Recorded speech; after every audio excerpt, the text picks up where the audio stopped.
Hi there. Welcome back to Memaw's table. Well, here it is. Um, I glued up all 5 of my triangle lines, and it's come out great. As best as I could hope for. I'm very pleased with it. There's still a whole lot of sanding to do. A couple of the little mini triangles, they popped out. You know, that's just a simple fix. We'll glue those back in. But today, I'm going to join this table all together. Um, the original length of these walnuts were about 8 feet, very close-ish to 8 feet. I was successful in getting these triangle lines. Here we are at the front.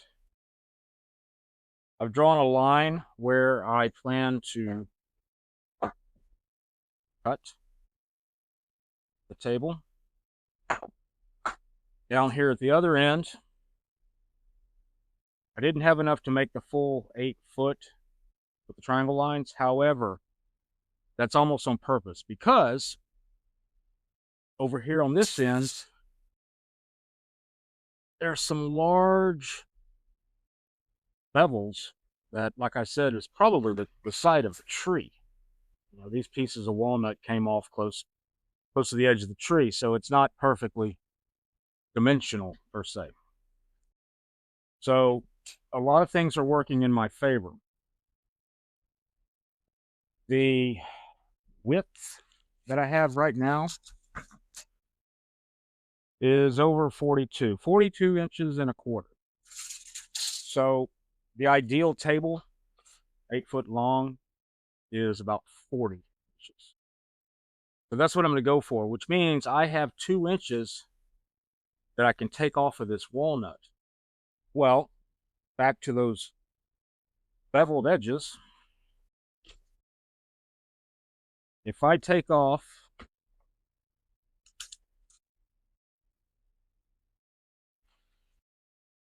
an inch right there, a huge chunk of that bevel, I've kind of drawn a pencil line there, just goes away.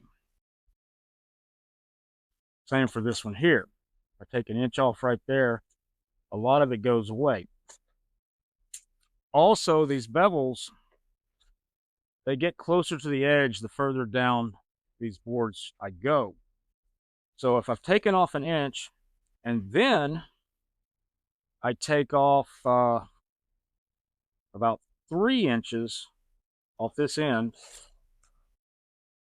the line on the right, that's 92 inches, or 7 foot 8 inches, which is a nice comfortable length for a table. It will sit 8 comfortably, 4 on this side, 4 on this side. I can even put 1 or 2 on either end.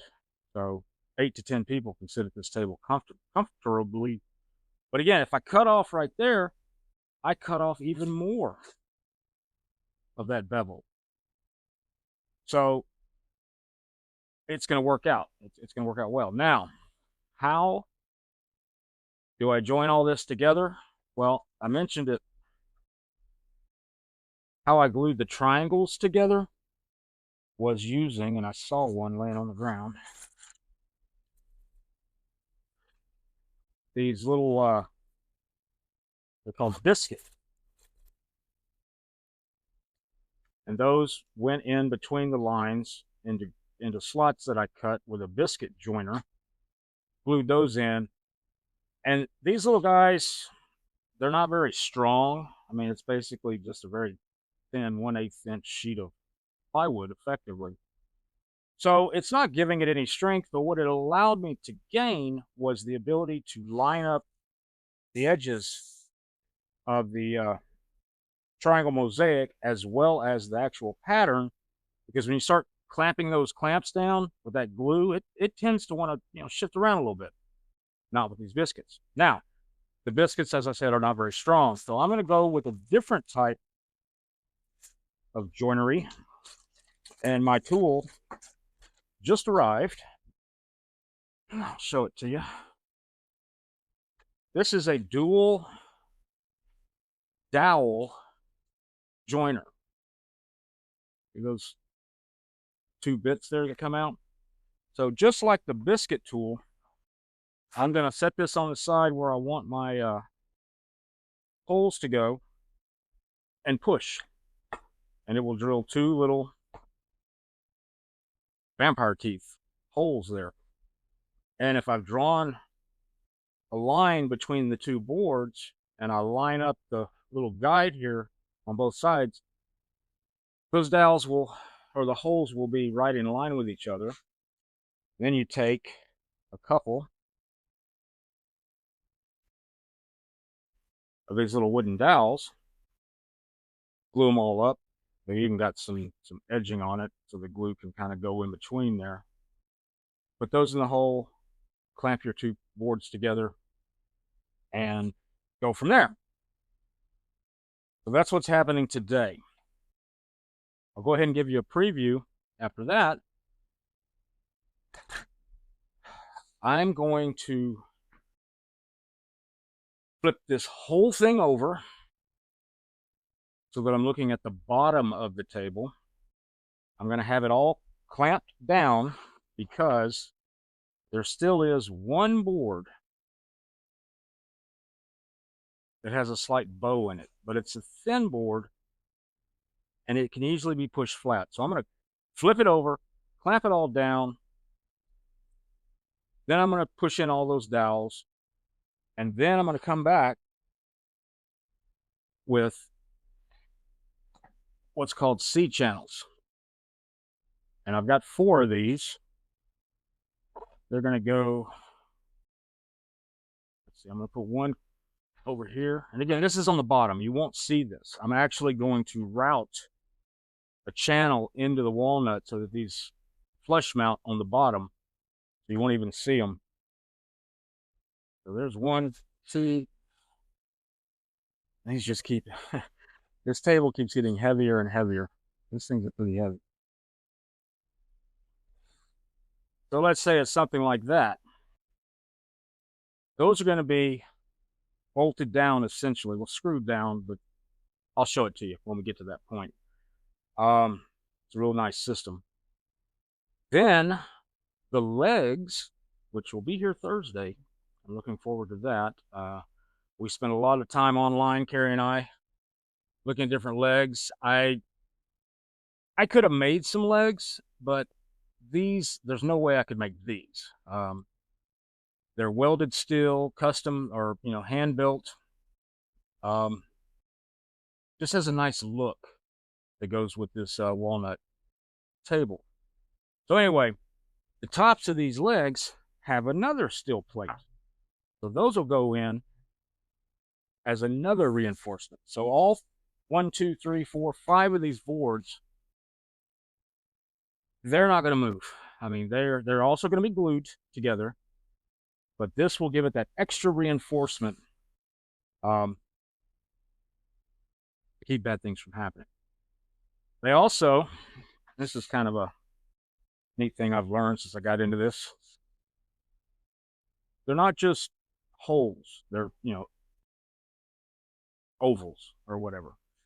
That's so I'm going to put my screw or my bolt right in the center of that. In the wintertime, wood tends to shrink. Summertime, humidity goes high, temperatures go up, tends to expand. Well, this walnut, it's not going to expand a lot, but it's going to expand some. That will allow it, even though these bolts are going to be super tight, wood is much stronger than this connection this bolt is going to make, allow it to slide a little bit. Otherwise, what you'll end up getting is cracks. If it's all expanded and the wintertime comes, humidity drops, temperature drops, and it wants to contract and it can't, well, something's going to give. The fibers of the wood are going to give. The glue seal is going to give, So that addresses that. I hope.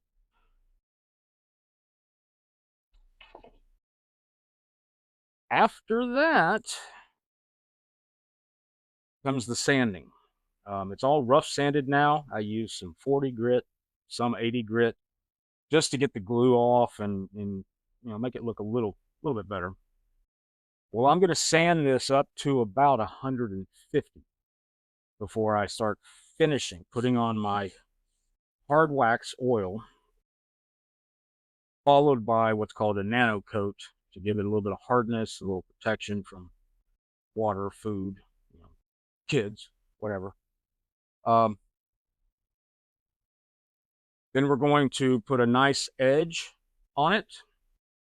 I have picked out the look of that. I have to order the router bit for that, where it's going to have kind of a round over. We do have grandkids. We can't have 90-degree hardwood points at the end of this table. That's just asking for trouble. So I'm going to go ahead and keep videoing. I probably won't talk. In fact, I'm probably going to take my hat with my microphone off so I can just focus on the work. You guys can just kick back and watch. Wish me luck. There we go.